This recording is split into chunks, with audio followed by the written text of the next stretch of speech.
Bienvenue à tous pour ce dernier café du commerce.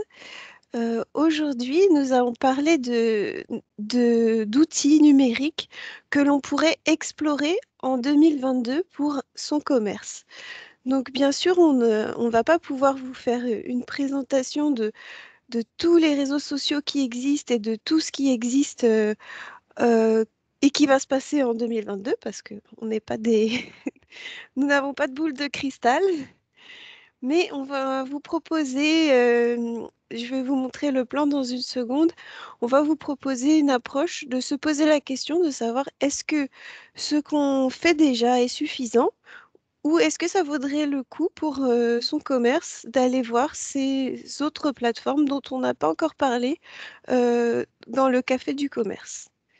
Donc je vais couper ma caméra pour avoir un meilleur enregistrement, mais je suis toujours là. N'hésitez pas à me poser les questions que vous rencontrez, les interrogations, et à réagir aussi sur ce qu'on dit, si ça vous paraît peut-être des choses que vous avez déjà testées et qui ont peut-être été à côté de la plaque pour un commerce ou qui ont peut-être marché. Donc, dans un premier temps, on vous propose de regarder des supports inattendus. Parce que c'est vrai qu'en 2022, il y a certains supports qui reviennent, qui reprennent du poil de la bête. Et donc, du coup, on voulait vous en parler et voir si avec vous, si c'est quelque chose que vous avez déjà testé de votre côté. Si vous voulez nous partager votre expérience, n'hésitez pas. On va voir d'autres réseaux sociaux. Donc, on a mis toujours plus de réseaux sociaux. On va nuancer ça pour se dire, bon, ça ne veut pas dire qu'il faut être partout, mais on vous propose de, voilà, si vous ne connaissez pas certains, pourquoi pas les découvrir et voir si les personnes que vous... pardon, excusez-moi. Je... Excusez-moi, Ok, c'est pas du tout le moment. En fait, on va voir du coup d'autres réseaux sociaux dont on n'a pas encore parlé au Café du Commerce. Et vous allez pouvoir nous faire des retours si vous les avez déjà utilisés. Et on va vous proposer des exemples d'utilisation dans le cadre justement d'un commerce de proximité. Et enfin, on va parler surtout, pas forcément d'un réseau social en particulier, mais de tendances, de pratiques qui se sont développées et que vous pourriez essayer du coup, de vous en inspirer pour 2022 si vous voulez vous démarquer vraiment par rapport à tout ce que vous faites déjà sur les outils numériques que vous avez pu découvrir avec nous cette année. Donc en 2022, on a déjà parlé de site internet, on a déjà parlé de ce qui est de la fiche Google. Donc, quand on fait une recherche Google, fiche Google My Business, on a parlé de Facebook et d'Instagram. Il y a déjà un petit moment, c'était en juin qu'on en avait parlé et en avril. Donc, si on a déjà tout ça et qu'on en est content, comment se démarquer en 2022? C'est la question à laquelle on va tenter de répondre aujourd'hui. Et déjà, avant de prendre pour argent comptant tout ce qu'on va dire, ça ne veut absolument pas dire qu'on vous encourage à faire chaque support et chaque réseau social qu'on va présenter aujourd'hui. C'est plus l'idée, c'est de se dire, est-ce que je vais encore chercher ailleurs? Est-ce que je suis déjà au point sur tout ce que j'ai mis en place cette année? Est-ce que je suis déjà au point sur Facebook et Instagram? Est-ce que je suis déjà content de ça? Est-ce que j'ai déjà un site internet qui est intéressant? Donc là, on est là pour discuter et pour vous éclairer peut-être sur certains termes que vous avez peut-être rencontrés, certaines nouveautés qu'on peut vous présenter. Et on va essayer de décrypter tout ça ensemble aujourd'hui si ça vous intéresse. Donc déjà, je vais vous faire une petite présentation de gros mots, entre guillemets, d'anglicismes qui sont arrivés et qui sont bien installés. Et je voudrais savoir si vous connaissez tous ces termes. Pour commencer, est-ce que vous savez tous, vous voyez tous ce que c'est qu'un podcast? Voilà, est-ce que c'est quelque chose qui vous parle? parce que c'est quelque chose dont on va parler tout à l'heure. Donc si ça ne vous parle pas du tout, dites-le nous sur le chat pour qu'on voit un petit peu si ça vous parle ou si c'est quelque chose qui vous est complètement inconnu. Je pense que vous avez tous entendu ce terme au moins en 2021, si ce n'est déjà avant. Je pense que ça, c'est quelque chose qui va vous parler aussi. Euh, Il y a deux termes qui se ressemblent, donc j'ai mis pour un petit indice la différence entre tweeter, Twitter, retweeter, faire un Amélie? TikTok. Oui, Alors, j'ai des réactions sur le chat, effectivement. Donc, globalement, les gens, les participants connaissent le mot podcast. Par contre, on aimerait que tu puisses préciser le rôle des mots. Alors, j'imagine, Madame Beau, c'est pour tweeter et retweeter, peut-être? Ou juste sur le rôle du podcast hein, dans les outils. Vous pouvez. il n'y a pas de souci. En fait, du coup, le podcast, c'est un format audio. Et on va parler de ce format juste après, dans les premiers formats surprenants qui reviennent. On va faire un petit peu le parallèle entre finalement quelque chose qui existe déjà. La radio, c'est quelque chose auquel on est habitué. Et le format audio, donc du coup sur Internet, ou le format audio sur des plateformes, c'est quelque chose qui s'est de plus en plus développé. Et parce que les gens c'est un format qui permet plusieurs choses. Donc du coup, oui, effectivement, on va développer bien le rôle de chaque vocabulaire qu'on qu'on décortique là par la suite. Après, voilà, si vous savez, voilà, si vous avez envie de partager avec nous d'autres choses sur, par exemple, épingler une photo, est-ce que ça vous dit quelque chose? Est-ce que vous savez d'où ça vient? Voilà, c'est vraiment quelque chose qui vient du coup du réseau social Pinterest, dont on va parler tout à l'heure aussi. Le social commerce, alors qu'est-ce que c'est? Ça peut aussi parfois s'appeler le social selling. C'est des mots vraiment qui désignent simplement toutes les actions qu'on va faire sur les réseaux sociaux pour pouvoir faire du commerce et vendre. Et en s'appuyant sur les réseaux sociaux et sur tout ce qui est, voilà, tout ce qui est interaction avec les clients, tout ce qui est trouver de nouveaux clients. Et maintenant, on va voir qu'il se développera de plus en plus le fait de vendre directement aussi depuis ces sites internet, ces plateformes réseaux sociaux. Après, on a des notions qui sont bien ancrées, ce qui est des influenceurs, un petit peu les stars des réseaux sociaux, du coup. Et il y a les notions de micro et nano-influenceurs, dont on entend de plus en plus parler. Savoir qui sont ces gens, qui ça désigne, où est-ce qu'on met le curseur, ça c'est pas facile de savoir à partir de quand on est un nano-influenceur, à partir de quel nombre d'abonnés, on est un micro-influenceur. On va bien donner des exemples et une définition tout à l'heure. Et puis, voilà, le concept du live, est-ce que ça vous dit quelque chose? C'est un petit peu comme on fait aujourd'hui. Ça repose sur l'improvisation, la spontanéité et sur, bien sûr, on a cette pratique avec de la vente ou du live shopping. C'est un petit peu le, le descendant du téléachat, si on veut se donner une image simplifiée. Là, je ne sais pas si on n'a pas d'autres réactions. Une réaction arrive.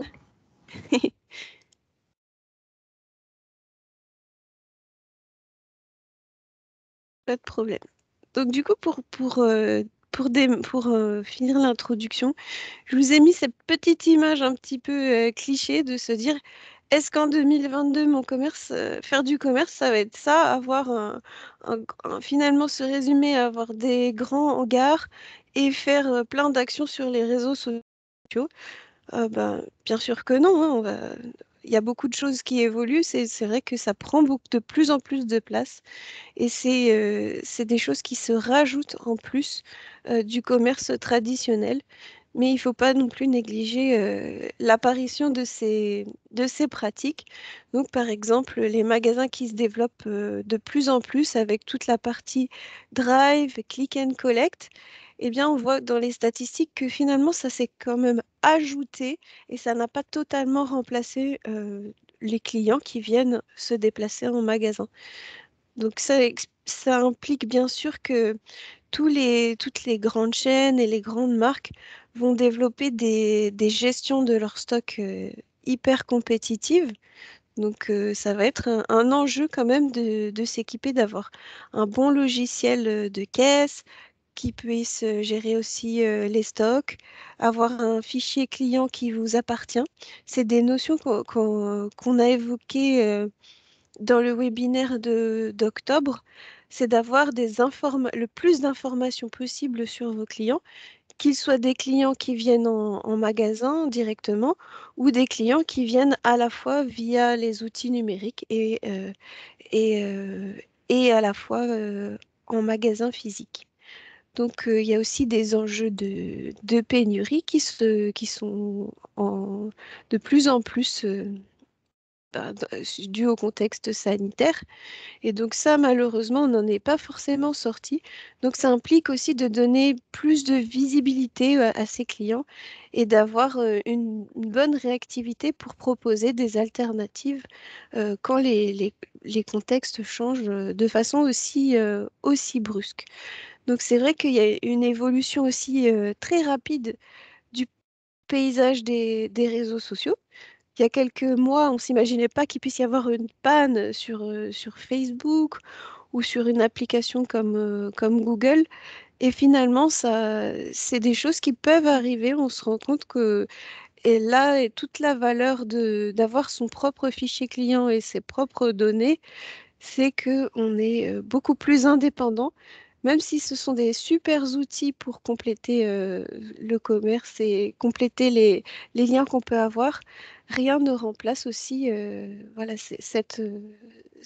d'être bien équipé au sein de votre commerce.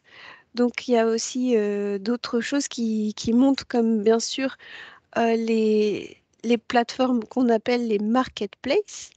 Donc ça, ce sont toutes les revendeurs, donc, comme par exemple Amazon ou la Fnac, qui sont deux grosses plateformes auxquelles on va penser tout de suite.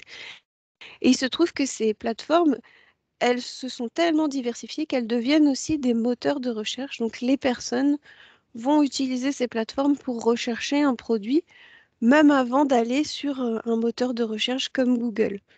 Donc ça implique quand même d'être bien informé de où vont chercher où les clients vont chercher les informations et aussi d'en faire vraiment ses alliés parce qu'il y a des services qui sont offerts par ces plateformes.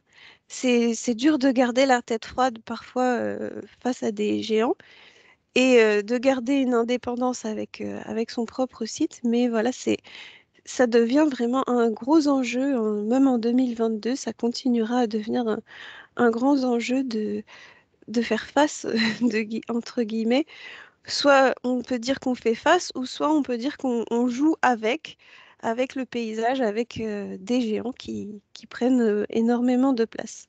Donc je vous ai mis un exemple, c'est TikTok, par rapport au fait que le paysage des réseaux sociaux, il évolue assez vite.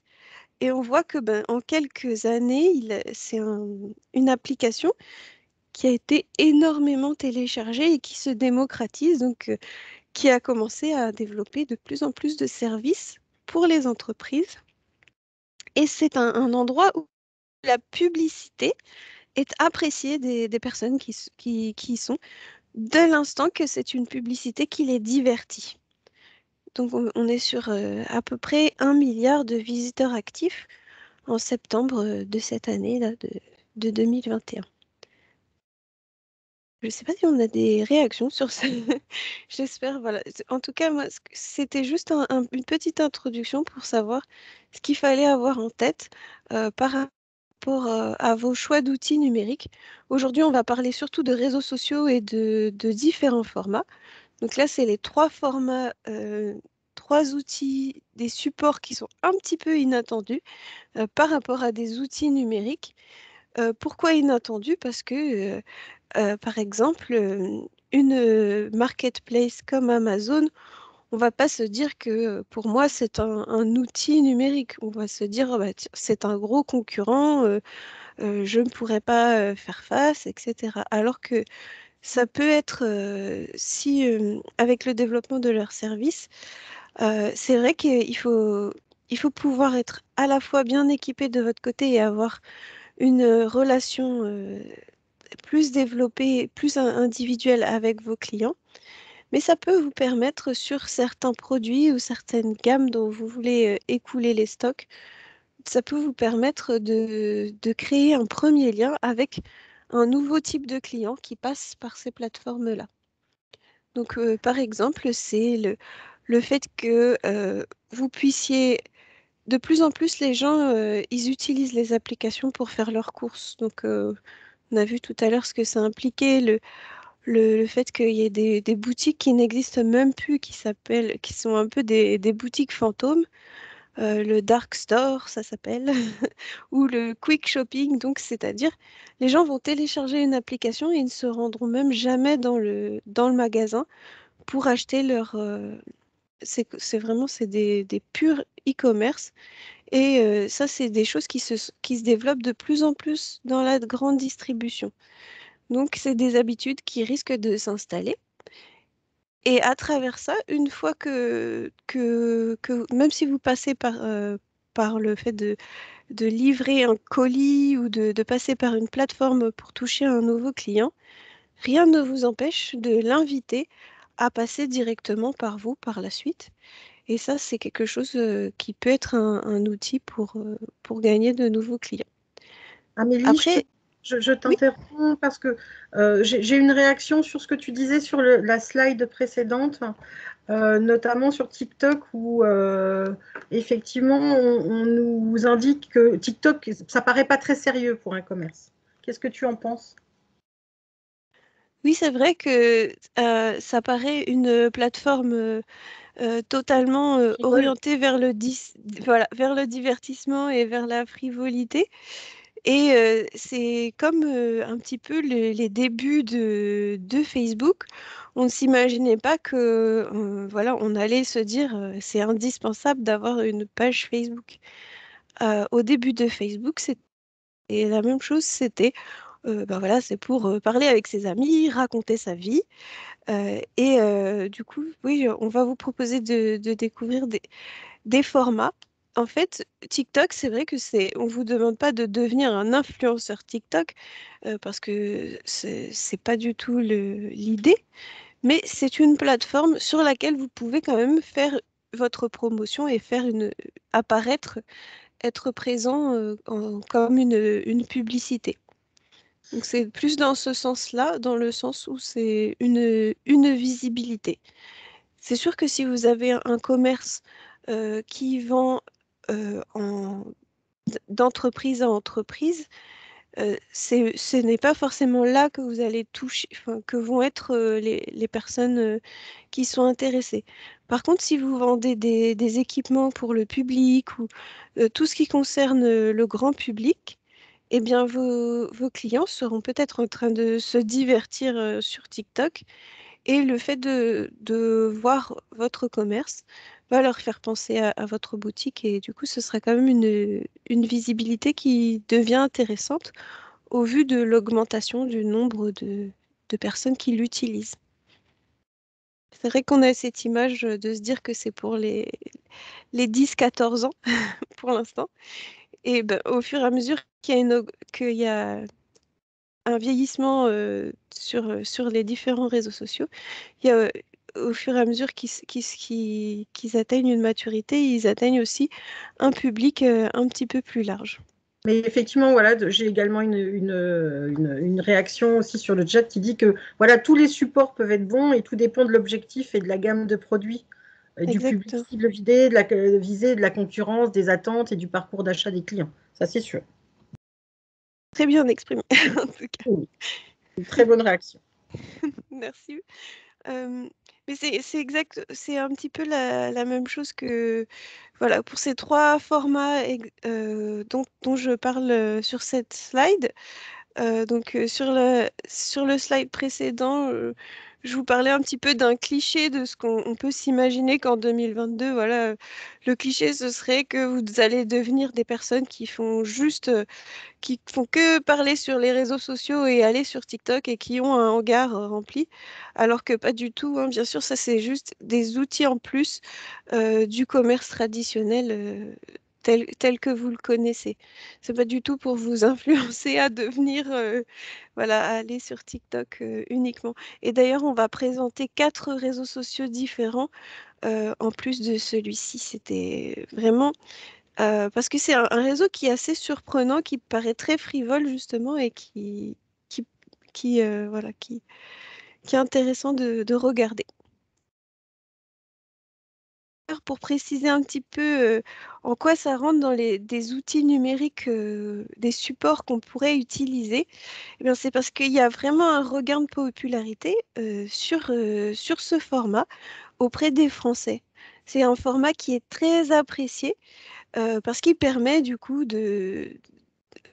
comme on voit les formats sur les réseaux sociaux, c'est des formats qui sont de plus en plus courts et de plus en plus impactants.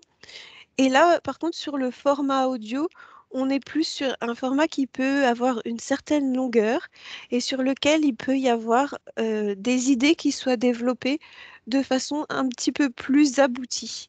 Et c'est aussi, bah, pour vous, côté technique, particulièrement l'audio et la vidéo en direct, c'est des formats qui sont appréciés et qui permettent d'avoir des interactions avec vos clients.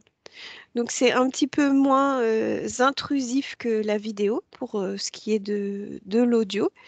Et puis c'est un petit peu plus immersif en fait, ça permet d'avoir une meilleure concentration. Du coup, c'est un format qui peut être assez intéressant. Donc, par exemple, pour expliquer l'utilisation d'un produit, pour quelque chose qui demande vraiment un petit peu plus de concentration et qui demande un petit peu plus de calme, le format audio, il permet cela, il permet de proposer cette expérience à vos clients au cours de leur achat. Donc on voit qu'il y a par exemple les salons de discussion aussi qui se sont développés avec Twitter notamment, Twitter Space, qui sont des endroits où vous pouvez créer une discussion autour d'un sujet et vous invitez vos clients et vos futurs clients à discuter de ce sujet avec vous sur un espace qui est dédié. Et c'est entièrement audio. Donc, il y a pas forcément toute la partie vidéo, toute la partie technique à maîtriser pour faire du montage vidéo. Ça permet aussi de simplifier le format. Et ça peut être aussi, pour ce qui est des publicités, c'est des formats qui sont quand même très appréciés des Français. J'ai une Donc, question où on me dit, mais le podcast, on peut l'utiliser pour du contenu pédagogique, une forme d'éducation des clients pour les acquérir ou les fidéliser. Est-ce que c'est un bon moyen également pour faire ça? oui, alors c'est exactement ça. Justement, on parlait de concentration, de favoriser le côté immersif.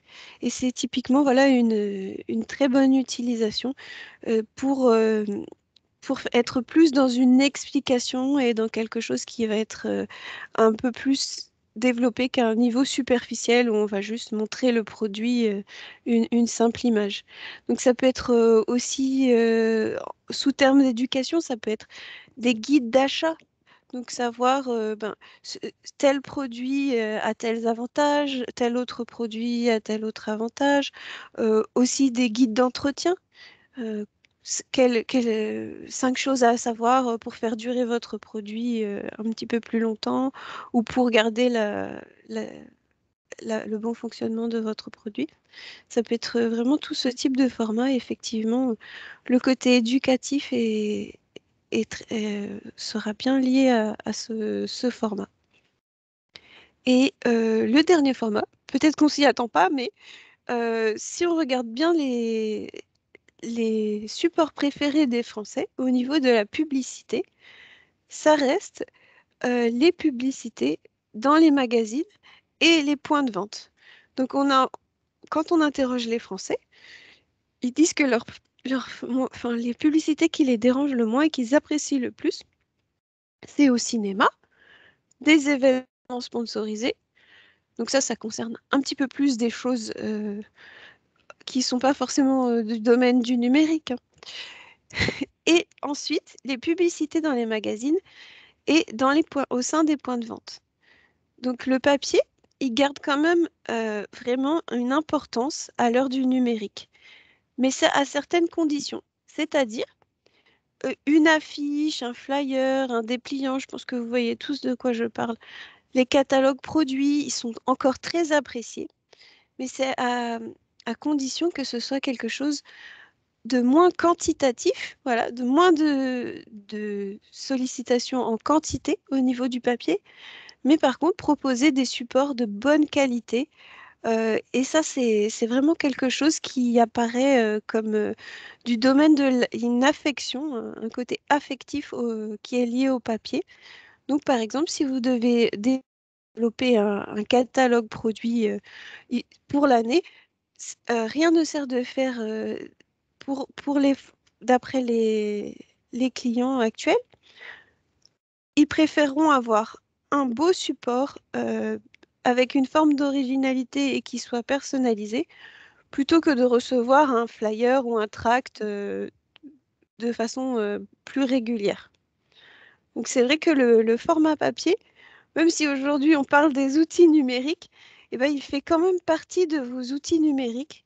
Pourquoi? Parce que sur le papier, vous avez maintenant ce qu'on appelle les QR codes. Tout le monde les connaît suite à voilà, à notre situation actuelle. On est scanné de partout. Donc on sait très bien utiliser les QR codes.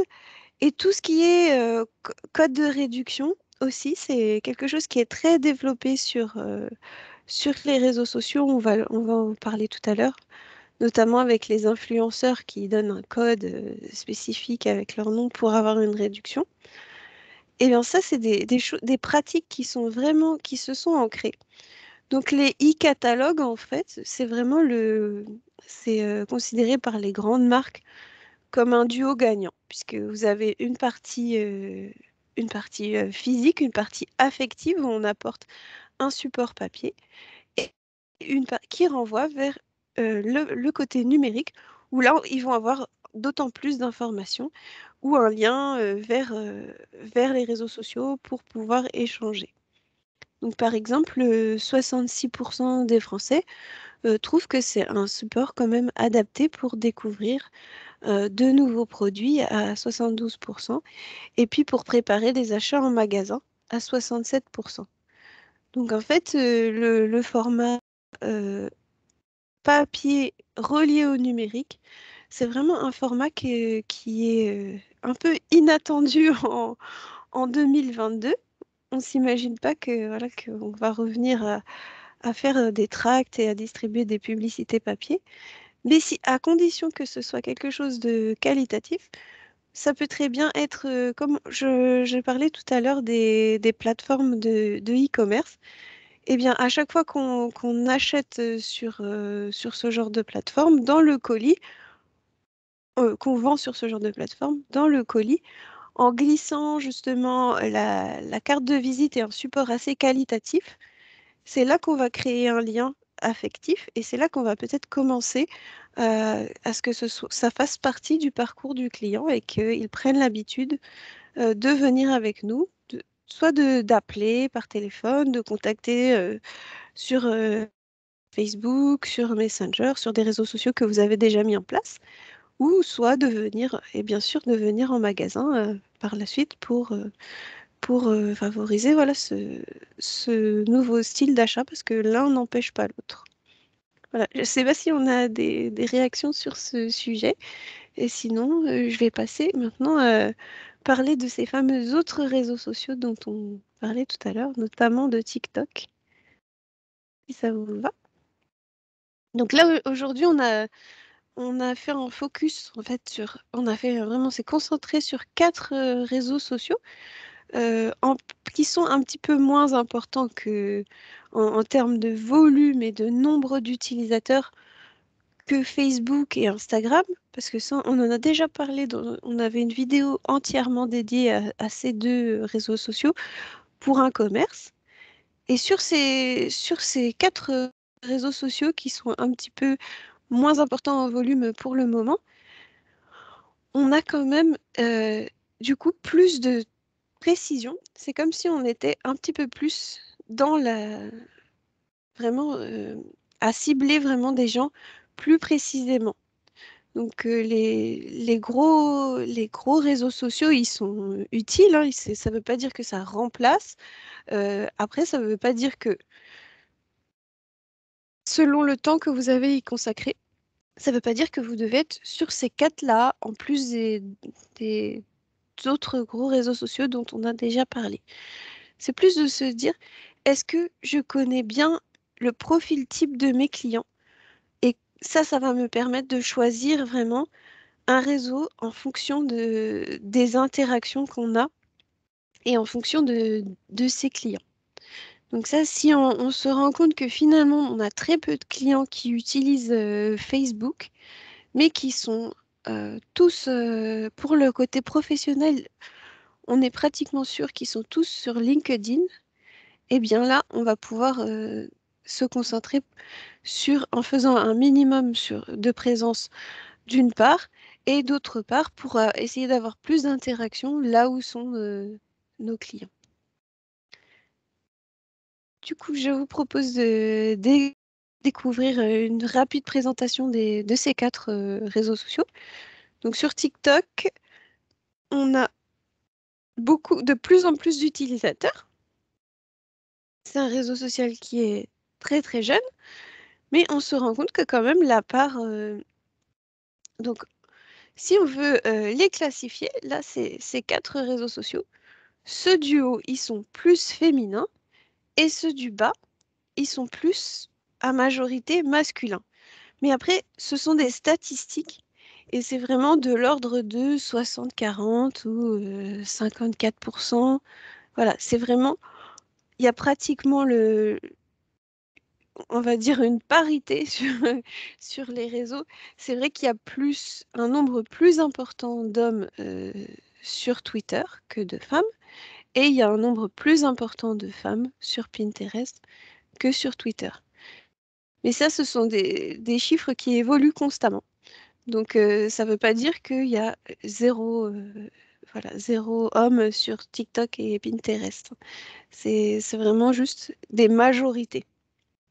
Donc, si vous voulez, je vais montrer des petits exemples.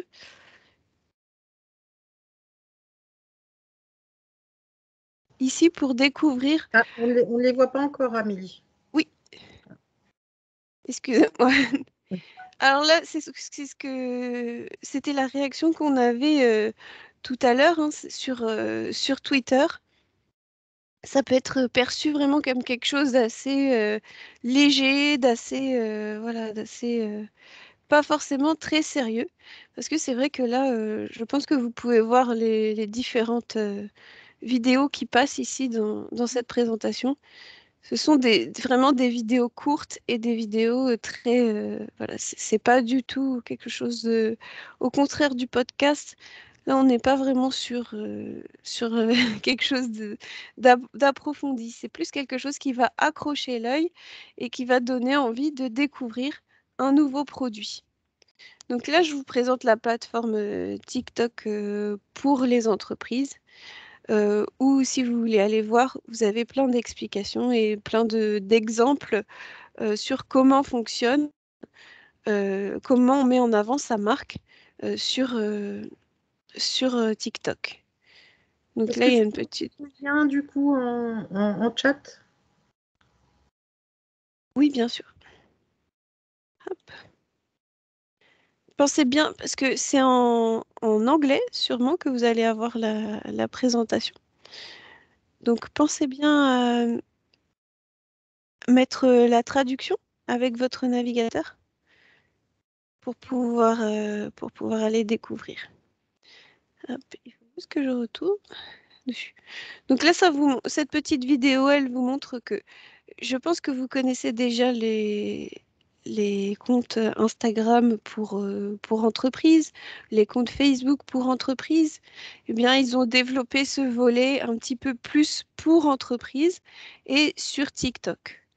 Donc c'est vrai que par contre, ça demande d'avoir une certaine créativité et ce n'est pas pour tout le monde puisque c'est vraiment eh bien, ça a une image quand même assez de divertissement et de légèreté sur TikTok et même parfois peut-être une image un peu négative, pardon, de non sérieux, c'est vrai. Donc après, il faut relativiser les choses. Sur Internet, ça va très vite. Les plateformes mûrissent très vite. Et ce n'est pas parce que certains utilisateurs font des choses non sérieuses que votre marque va automatiquement être associée à tout ce qui se fait sur cette plateforme-là.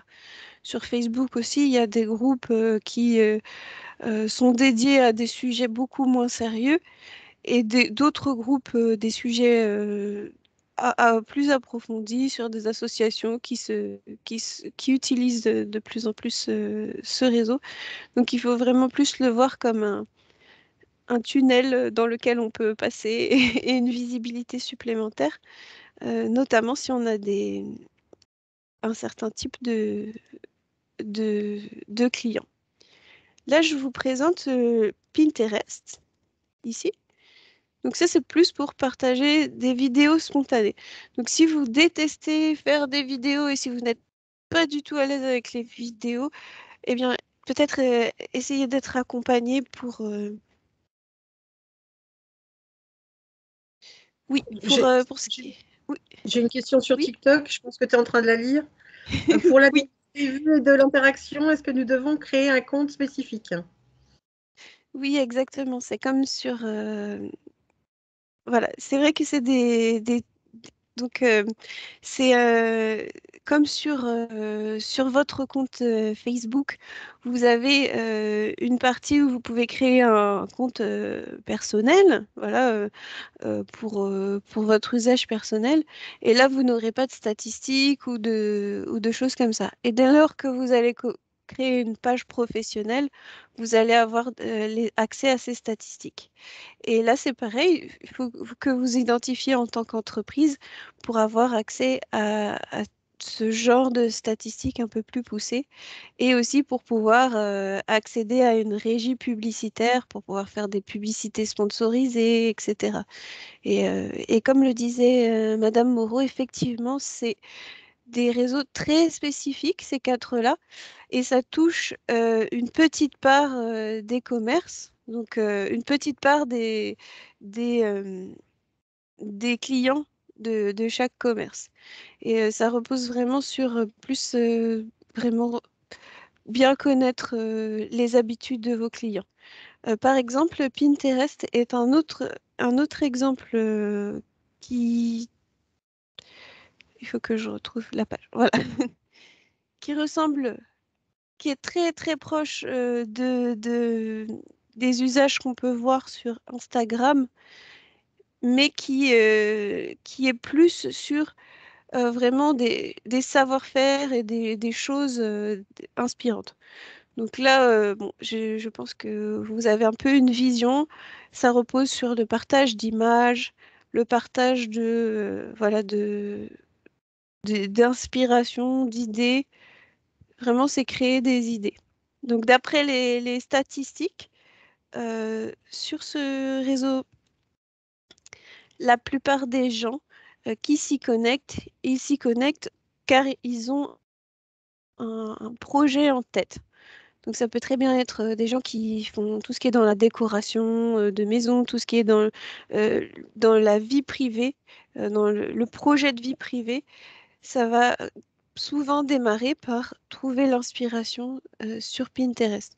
Donc ça, c'est vraiment aussi spécifique à un certain type de produits de la vie courante, les vêtements.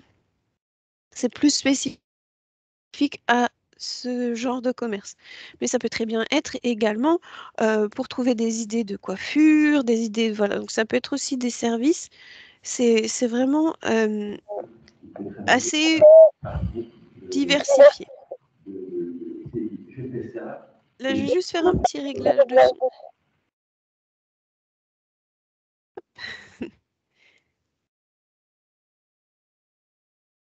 N'hésitez pas si vous avez une question à lever la main et puis on peut vous donner la parole, hein, il n'y a pas de problème.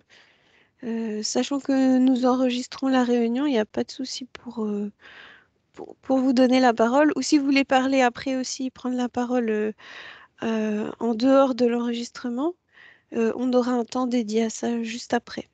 N'hésitez pas. Mais du coup, je coupe les micros pour la qualité du son de l'enregistrement. Donc, c'est vrai qu'on a 80% des personnes qui se rendent sur ce réseau Pinterest qui l'utilisent pour découvrir une nouvelle marque ou un nouveau produit. C'est vraiment la recherche de produits. Ils sont vraiment dans le tout début de leur parcours. Et, euh, et puis, c'est là qu'ils vont essayer de trouver ce qu'on dit de l'inspiration. Donc, c'est-à-dire des idées qui peuvent copier et remanier à leur sauce. Donc là, c'est vraiment à cet endroit qu'on va pouvoir faire des démonstrations de produits, des images très travaillées, comme un petit peu on a sur Instagram, des images qui sont très vendeuses. Après, dans les 4 réseaux sociaux dont on voulait vous parler rapidement aujourd'hui, on a aussi pensé à vous parler de LinkedIn, qui est un réseau social. Donc là, bien sûr, il y a plein de... Voilà, vous voyez un petit peu à quoi ça ressemble. Ici, ce n'est pas mon compte personnel, hein, ne vous inquiétez pas. Mais c'est un compte que j'ai créé en quelques minutes pour pouvoir vous montrer à quoi ça ressemblait à l'intérieur. Et c'est vraiment, ça s'adresse au monde du travail, en fait. On touche les gens sur leur travail. Donc, c'est vraiment pour développer son réseau professionnel, trouver un emploi et puis discuter avec, du coup, c'est beaucoup utilisé la messagerie pour démarcher au niveau commercial, démarcher des personnes. Mais ça ne veut pas dire que c'est uniquement réservé aux personnes qui ont un commerce qui s'adresse uniquement aux professionnels. Parce que si vous avez des clients qui travaillent dans un bureau, par exemple, et qui sont sur LinkedIn, ils vont l'utiliser à titre professionnel. Mais si vous leur proposez une publicité, une interaction sur ce réseau-là, ça reste des humains et ils peuvent quand même être intéressés par ce que vous avez à leur proposer dans ce cadre-là. Donc c'est quand même un super outil de visibilité. En nombre, il y a un petit peu moins d'utilisateurs quand même que les gros réseaux sociaux et c'est un petit peu plus spécifique. Mais pour pouvoir faire des publicités payantes sur LinkedIn, vous devez créer une page d'entreprise, un peu comme sur Facebook. Vous avez votre compte Facebook et vous avez votre page professionnelle qui représente votre entreprise. Sur LinkedIn, vous avez le même principe. Vous avez votre compte en tant qu'individu professionnel et vous pouvez créer une page d'entreprise et ce qui vous permet de faire des publicités ciblées par profession, ciblées par centre d'intérêt et il y a beaucoup de groupes thématiques professionnels. Donc vous pouvez interagir aussi sur ces groupes pour vous donner de la visibilité. Et le petit dernier, Twitter. Je vais passer je pense que vous connaissez bien. C'est pas vraiment des nouveautés.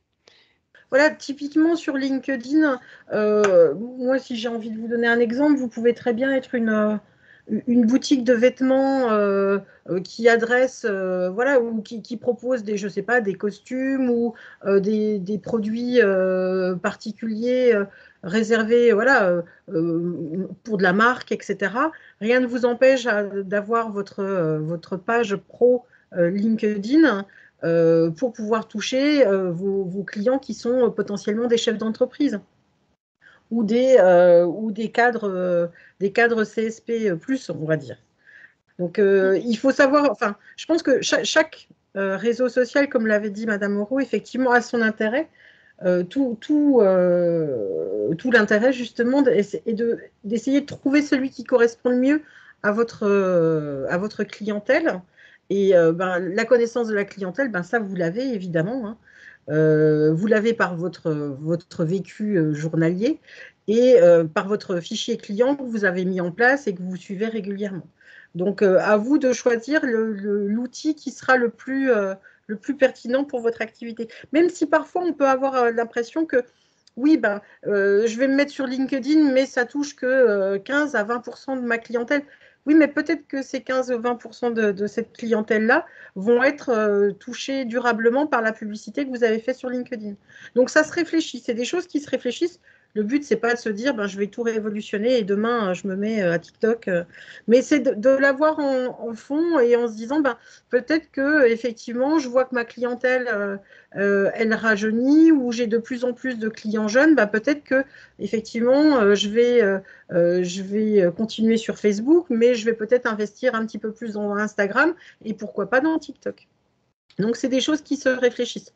Il ne faut pas prendre de décision active, mais l'avoir en tâche de fond. Ah, attendez. Aujourd'hui, je ne suis pas très technique, hein. Je ne sais pas ce qu'il y a. Voilà, c'est bon. Pour Twitter, rapidement. Bon, bien sûr, Twitter, c'est beaucoup plus utilisé sur téléphone, mais c'est plus utilisé sous forme d'application. Et là, je vous montre pour ordinateur. Un exemple, c'est la CCI, notre CCI, Territoire de Belfort. Voilà, c'est une image du TEDx.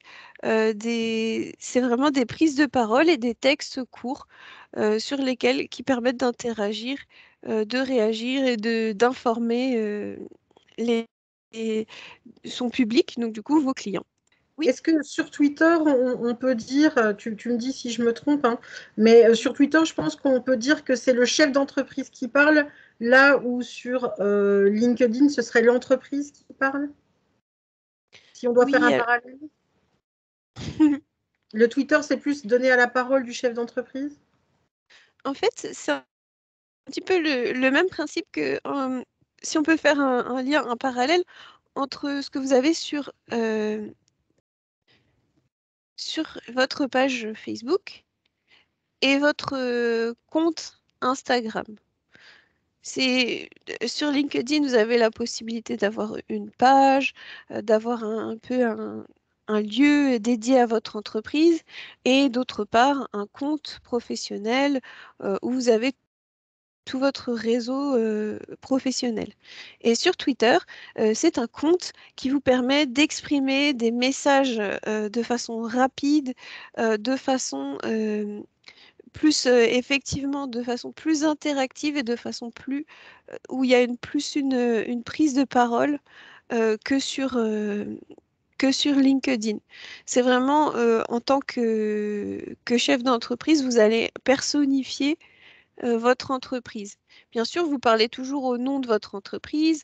Votre compte peut avoir le nom de l'entreprise, pas de souci pour que ce soit plus facile à reconnaître, mais ça va être vraiment plus dans du langage et de l'échange que simplement juste une information, quelque chose de de très plat. Si on peut faire un exemple, c'est voici notre arrivage, nouvel arrivage. Voilà, ça c'est très informatif. Aujourd'hui, nous avons eu un arrivage. Et si on peut faire plus une prise de parole, ce serait ah ben, devinez ce que nous avons eu. Voilà, vous ne devinerez jamais ce que nous avons eu dans notre nouvel arrivage. Un produit très surprenant. Voilà, c'est vraiment la différence entre le côté très informatif et très factuel.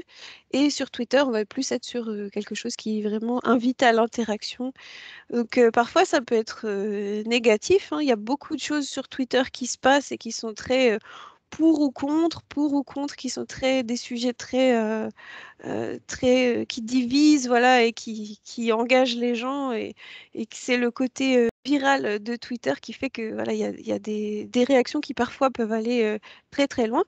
Mais c'est aussi le côté positif dans le sens où sur un centre d'intérêt similaire aux personnes qui vous suivent, vous pouvez engager une discussion.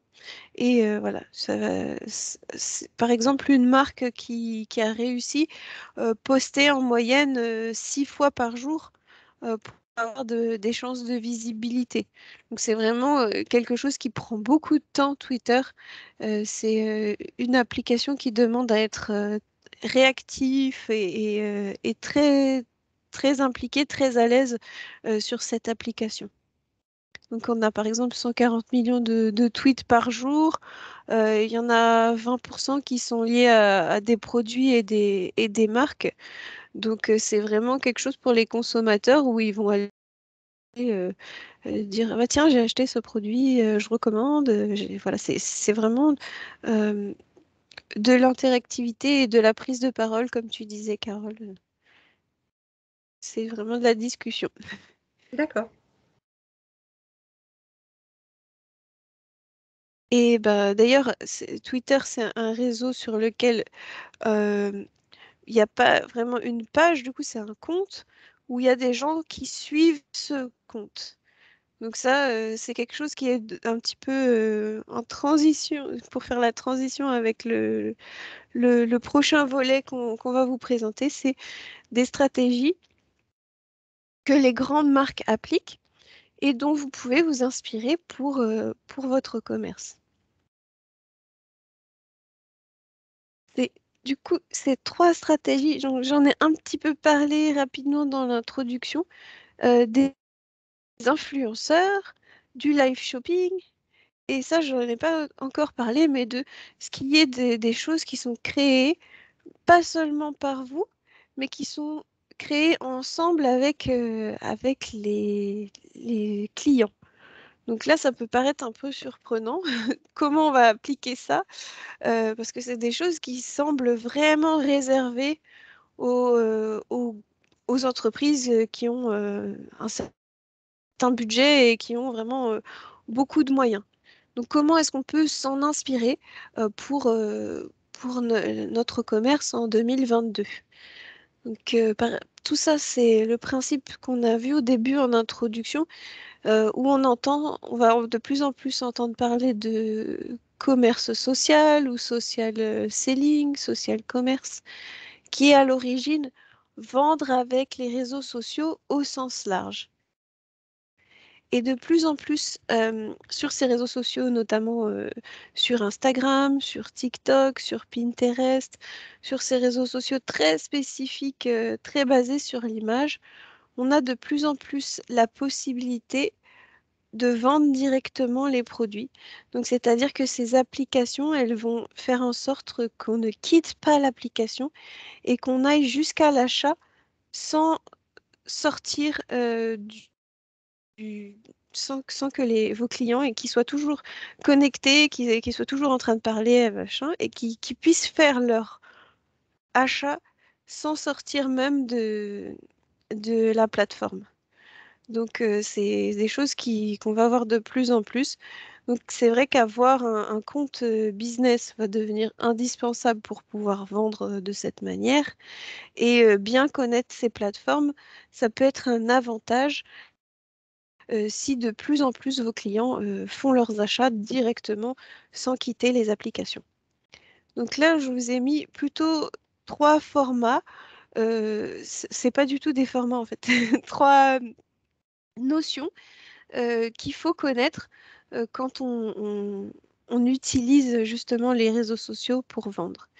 La première notion qu'il faut connaître, c'est savoir qu'est-ce que c'est qu'un influenceur? Qu'est-ce qu'on parle quand on parle d'influenceur? Finalement, un influenceur, c'est un terme un petit peu barbare pour désigner simplement quelqu'un qui est très actif sur tel ou tel réseau social. Donc, comment vous allez voir que c'est une personne plus active qu'une autre, c'est qu'il va avoir lui-même une base d'abonnés fidèles et un petit peu plus large que la moyenne des gens. Donc là, je vous propose de regarder, par exemple, ce que ça, un nano-influenceur. C'est pas forcément quelqu'un qui a énormément d'abonnés.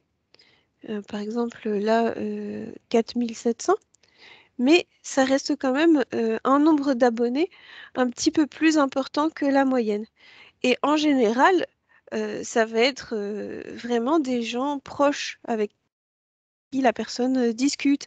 Et c'est plus, c'est vraiment très, très, très ciblé. Et du coup, ça vous permet de rentrer en contact avec ce type de personnes si vous en avez parmi vos clients. On peut vous en parler un petit peu plus longuement, mais en gros, c'est une stratégie qui s'inspire de ce que font les marques en faisant appel à des influenceurs très connus, etc. Mais vous pouvez aussi vous appuyer sur des personnes qui ont un nombre d'abonnés un petit peu moins important et qui sont sincèrement intéressés par vos produits et qui peuvent le partager. Ça, c'est une stratégie sur laquelle voilà, faire c'est ce qui est appelé des partenariats et c'est pas du tout mal perçu par les clients. Au contraire, tant que ça reste dans quelque chose de très véridique, eh bien, c'est assez apprécié. Après, voilà, si c'est quelqu'un qui fait des partenariats avec énormément de marques de tout et n'importe quoi qui n'a rien à voir avec les produits que vous vendez, eh bien là, bien sûr, vous n'avez rien à y gagner. C'est vraiment plus quand c'est vraiment que ça reste véridique. Vous avez le principe autre que les grandes marques utilisent, c'est-à-dire se reposer sur le contenu créé par les utilisateurs. Donc, c'est-à-dire le contenu créé par vos clients. Là, c'est euh, tout simplement les avis clients, etc., mais d'une façon présentée autrement que juste une note de 5 étoiles sur telle ou telle plateforme. C'est vraiment recueillir le témoignage d'un client ou inviter à l'échelle d'un commerce, vraiment inviter à faire des sondages et inviter à faire des petits concours comme ça. C'est ça qui va être un peu dans la continuité de ce qui se fait de manière générale et les gens sont de plus en plus habitués à ces pratiques-là. Donc c'est pas du tout intrusif de demander, voilà, est-ce que on peut faire appel à vous pour choisir le nouveau parfum de glace qu'on va sortir à telle date. C'est vraiment impliquer les personnes dans des toutes petites choses de la vie quotidienne et qui peuvent voilà, leur donner le sentiment de vraiment avoir créé quelque chose avec votre commerce. Et le dernier aspect un petit peu plus spécifique à 2022, c'est vraiment le téléachat 2.0 entre guillemets. Vraiment, c'est très cliché ce que je dis là, mais c'est que le format vidéo, c'est vraiment devenu entre guillemets indispensable. Donc maintenant, on entend parler de shoppertainment. Ça veut dire que le fait de quelqu'un qui fait une liste d'achats de façon divertissante. Donc là, effectivement, c'est un format où c'est spontané et vivant, un petit peu comme les stories sur les réseaux sociaux, où il y a une vidéo courte où le produit est présenté. Donc, je vais vous donner un petit peu plus d'exemples. Donc, par rapport aux influenceurs. Mais c'est pas forcément des gens très connus, des stars à qui vous allez faire appel, mais c'est plutôt des gens qui ont des comptes assez actifs depuis plusieurs années parmi vos clients. Peut-être mettre une petite annonce pour avoir des candidatures, entre guillemets, et suivre vraiment tous ce qu'on appelle les hashtags. Donc, vous voyez ici, il y a des petits, voilà, on en a déjà parlé dans d'autres vidéos si jamais ça vous intéresse. Euh, Tout ce qui est lié à votre activité, vous allez voir des personnes plus actives que d'autres et du coup essayez d'entrer en contact et de faire votre promo avec l'aide de personnes. C'est vrai que maintenant, le réseau social, ça repose aussi euh, sur voilà, demander de l'aide, ne pas hésiter à vous appuyer sur des personnes extérieures à votre entreprise. Ici, je vous ai donné des exemples qui sont un petit peu plus concrets de à quoi ça peut ressembler quand on fait de la co-création ou quand on fait du live. Bah, parce que bien sûr, les trois pratiques dont on parle, bien sûr, elles sont complémentaires et liées entre elles, hein. C'est vraiment, vous allez vous appuyer sur un influenceur ou une personne, enfin, voilà, sur une personne qui a beaucoup d'abonnés et qui est cliente chez vous, va peut-être pouvoir proposer une recette en vidéo avec l'utilisation d'un de vos produits. Bah, c'est elle qui a créé le contenu. Donc c'est une forme de co-création. Et puis c'est une vidéo en direct. Donc c'est aussi, ça fait partie du live shopping. Donc là, je vous ai mis vraiment quatre exemples de contenu qu'on va voir énormément en 2022, qu'on voit déjà beaucoup en 2021. C'est tous ces formats où on va faire un concours.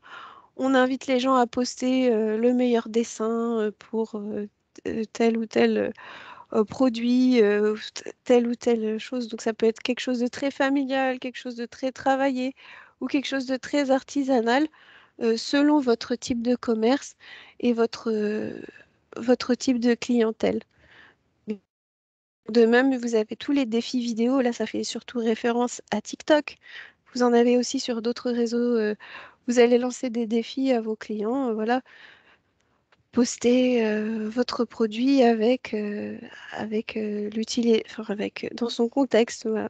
Et le look de la semaine, ça c'est plus pour quand on est sur voilà, des accessoires et tout ça. On va faire appel justement à ses clients et dire, ah bah, j'ai beaucoup aimé votre choix, je vais le partager sur tel ou tel réseau social.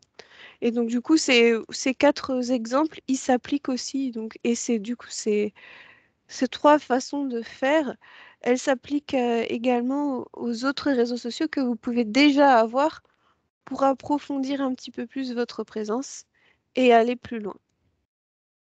Voilà, je ne sais pas si on a des questions ou des réactions à tout ce blabla, à toute cette théorie. En tout cas, si ça vous intéresse, pour avoir plus d'exemples et de conseils vraiment pratiques, on vous invite à recevoir notre newsletter. Donc, vous pouvez nous mettre votre adresse mail dans le chat si vous n'êtes pas encore abonné. Et vous retrouverez du coup des conseils vraiment pratico-pratiques pour tout ce qui est action commerciale et une fiche pratique sur justement ce qu'on disait, c'est que oui, il y a beaucoup de réseaux sociaux, il y a beaucoup de choses à faire, beaucoup d'opportunités, beaucoup d'outils qui existent. Et le moyen de bien ne pas vous éparpiller, c'est d'avoir un plan de communication pour 2022 et d'avoir quelque part écrit ce que vous allez faire mois par mois en fonction justement de vos actions commerciales sur l'année.